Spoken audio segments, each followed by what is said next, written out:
Welcome back to the channel, folks. I am Brian Lee Durfee, author of The Forgetting Moon and The Blackest Heart, both published by Simon & Schuster Saga Press. Today is a special day, folks, because I'm going to be reviewing a book by not only one of my favorite authors, but just one of my favorite people on the planet. I am going to be reviewing The Onion Girl by my good friend, Mr. Charles de Lint. We'll get into our friendship later and the book later, but let's talk about the covers. We always review the covers first because you know I love illustration and graphic design. This is a great cover painting by John Jude Palencar. And it's got a great graphic design. I love it. It fits the book perfectly. John Jude Palencar's paintings always work on Charles de Lint's books. Palencar did a lot of the de Lint covers, so I like them. Now let's get into Charles de Lint. I met Charles de Lint for the first time in a science fiction convention in Salt Lake City where Charles de Lint was the author guest of honor and I was the artist guest of honor. That's back in the day when I did illustrations for Dungeons & Dragons and for Magic the Gathering and for a lot of other companies. So we came together at that convention as the two main guests of honor. And that's where I got to meet him. And we hung out that entire convention. We got to know each other quite well. He just became just a great, great person. And when I started writing my own books, he was one of the professional authors that really sort of took me under wing, agreed to read some of my stuff and give me advice. And so I always owe Charles de Lint a debt of gratitude for showing me that other authors were willing to help new authors, that professional established authors were willing to help new authors get better. And the advice he gave was golden. And he's always sort of been in my corner ever since, and I owe him a debt of gratitude for that. Here's the thing. Even before any of that happened, I was a huge Charles de Lint fan. I have all of his books. I've got his entire collection of novels. He's written a ton of stuff. And if you don't know who Charles de Lint is the father of modern urban fantasy. I'm talking like there would be no Dresden Files without Charles de Lint. There might not even be Harry Potter without Charles de Lint. I mean, Charles de Lint was the guy that took fantasy and placed it in our own world. And he was kind of one of the first guys to do that. And he did it with such gusto and magic and warmth and power and just every great superlative you could find. And so we're going to get into this book, The Onion Girl, which is one of my favorites of his, because I just reread it. And let me just read to you a stanza of this book, and you tell me if you don't think this is just awesome. So, Charles de Lint also taught me something about writing.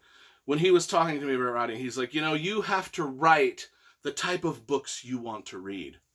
And that always stuck with me. He's like, I write the type of stuff I want to read. And I took that to heart. I'm like, if I'm going to write something, it's going to be something that I would want to read if I was a fan.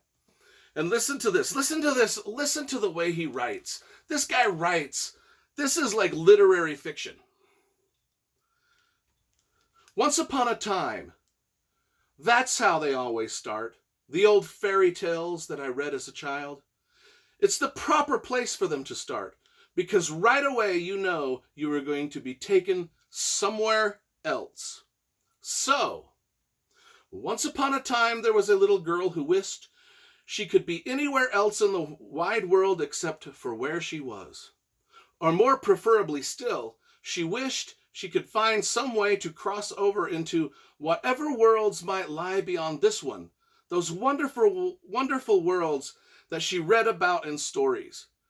She would tap at the back of closets and always look very carefully down rabbit holes. She would rub every old lamp that she came across and wish on any and everything.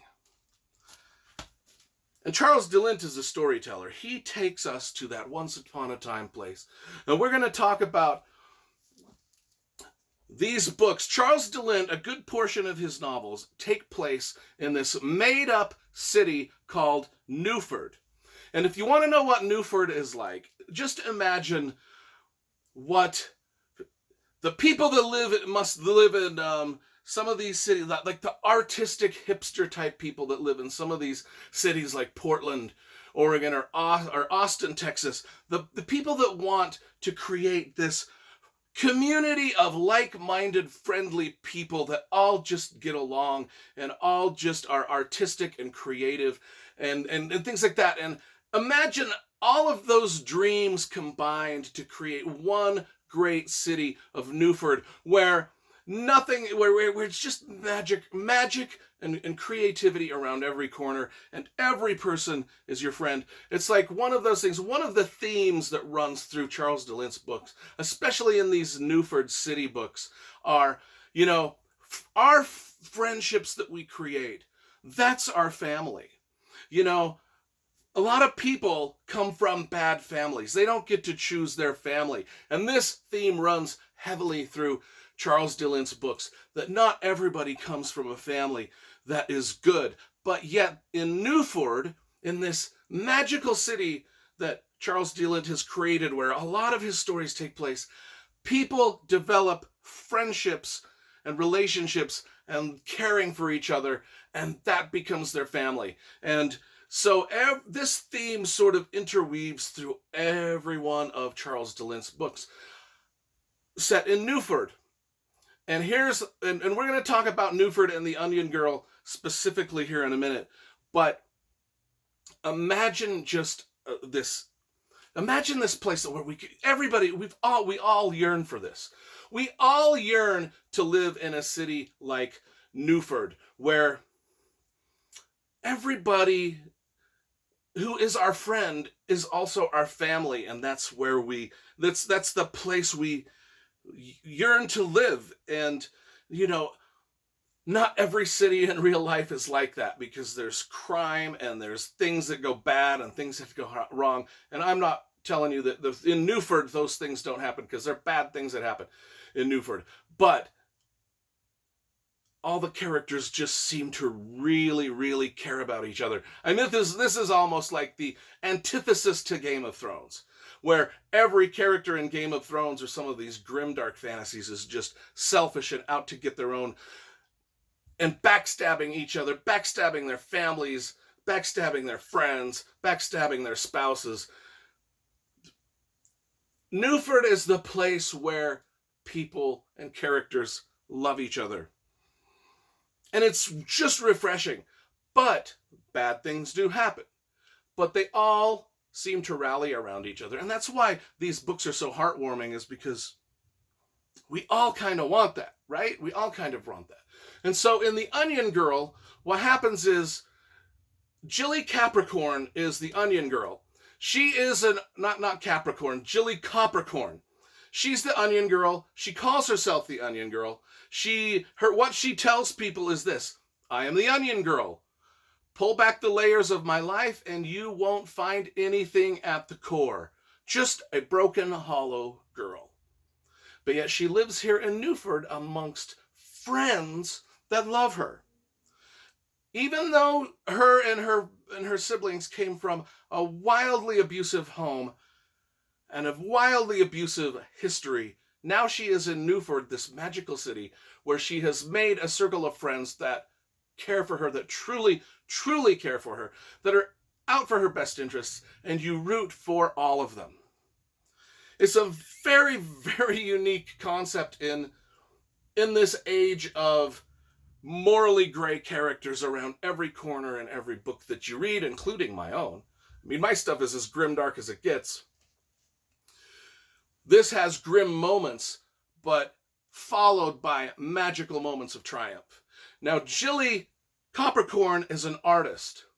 She paints. Not only does Newford have all these wonderful characters, like each book in the Newford universe is a standalone, and it's got different characters.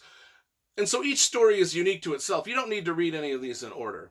Each story is unique to itself. They're standalones, but all of them sort of have the same, like a lot of the characters, most of the characters sort of interweave throughout the books. And Jilly is in a lot of the other books about other characters as sort of a side character, as the artist who can paint and sees the shadow creatures that sort of float in and out of Newford. And now we've talked about how Newford is as a city, but it's also a magical city in that actual magical creatures live in it. And this is where we're talking about the urban fantasy part of this.